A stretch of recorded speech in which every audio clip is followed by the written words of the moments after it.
Here's a memorable studio moment. X hits me, Xzibit, and he's like, yo, we're gonna go up to kick it with Dr. Dre. You know, he has like a studio house that's like overlook Hollywood. It was just so player. And I was like, okay, cool. So I'm riding out with him. X sees Dre, says, what's up, introduces me, and he's like, yo, he's like, if I say anybody on the West Coast that I would put like stamp of approval on, it would be this guy right here. And Dre was like, okay. He's playing music, or you know, there's like the little front area of the spot, like the little living room, and he's playing music on the Beats by Dre like thing, and it's like playing songs and he's playing instrumentals, and I'm kind of like vibing, you know, to the thing, like kind of like rapping under my breath almost. And he sees me, and like, what you got? And I start rapping a little bit. He's like, louder, louder. And I start spitting, going for it. Like, I'm like, yo, I'm rapping for Dre right now. All of a sudden, it didn't take very long at all. Cameras came out, crowd crowded around, people watching. I'm sitting like, Dre's like, ooh, you know, you hit a dope line. And he's like, ooh. All right, so then I seen I was getting, the crowd was going. So then I stopped, and Dre's like, yo, you.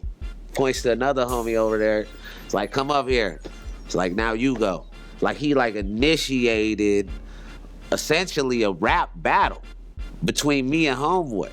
And not only was he there, but Xzibit was there, Snoop Dogg was there, DOC was there, Fred Wreck, and it's just a bunch of, you know, legendary West Coast people.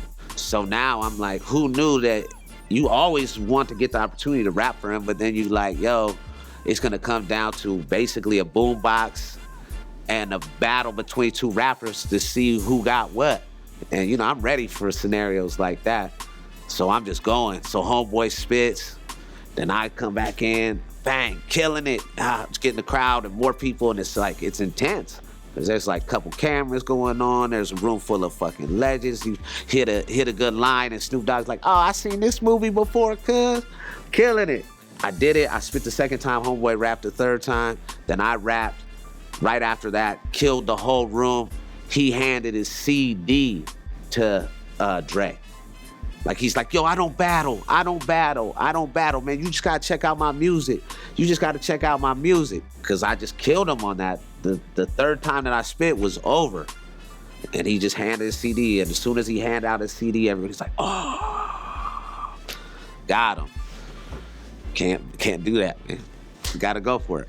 He buckled under the pressure, you know, and I wasn't gonna see it go down any other way anyway, because it's like you get an opportunity to do that. So once in a lifetime thing, you ain't gonna never stop rapping. So anybody ever gets a chance to rap for Dre, or anybody that you look up to or something like that, don't cop out of the battle he put you in and hand the CD over. It's not a good look.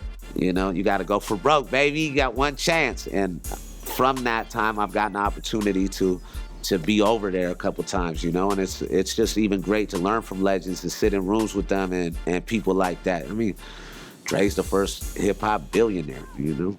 I mean, it's one of my top 5, like, rap moments for sure, if not number 1.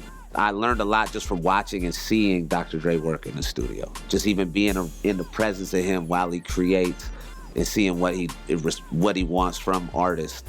And it's just inspiring for him to walk in a room and acknowledge that you're dope. Being free and patterns and bringing the best out of artists. Like, he really pushes somebody. You just can't come with like a pre-written 16 to drop over a beat. You know, I could tell he hears different things and he wants specific stuff. He's the creator of the biggest moments, most of the biggest moments in hip-hop culture. So for him to look and point and be like, yo, you're dope. Like, that's everything, all the validation any rapper should ever need, if you needed any. So many memorable moments working with Xzibit and Be Real. It's hard to pick one, because every time you get a chance to go in the booth or you get to go in the studio with them, you want to bring the best you got. Having an album, getting an opportunity to be in a group with them, you know, and seeing people who have sold so many records that have, you know, left their stamp on the culture, want to make records with you. You know, put you right there with him, touring the world with them. So I just think every studio session, and we had player ones like where we rented a whole house and in like Sweden or something like that, and just recorded, you know, at one of them house studios like on a lake in Sweden, and made like 2 songs in the studio there while we were on our Serial Killers tour. We made The Murder Show, which is the title track off our new project, and we made a song called Hang 'Em High. Both them songs it's good because we were bouncing in and out lyrically, you know, trading off every couple bars, just really writing the raps together and showing that style of like flowing in and out of verses. It's like things like that, those are like priceless. You know, all kinds of dope shit, you know? You just always want to elevate to the level when you rapping with them, when you working with them. You want to try to get the fuel going, the gas, you know, the ideas over records that we can bounce ideas, because once we get a starting point, then the whole song just flows right there. So you just want to make sure to be on top of your shit and be confident about your music and confident about your ideas, even if they're good or bad.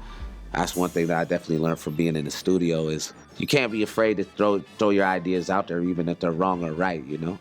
Or if people like them or if they don't like them. You gotta warm up. Even a guitar player, his first fucking, you know, time he playing that solo, he ain't gonna kill it every time. But yeah, you just gotta be confident in your shit.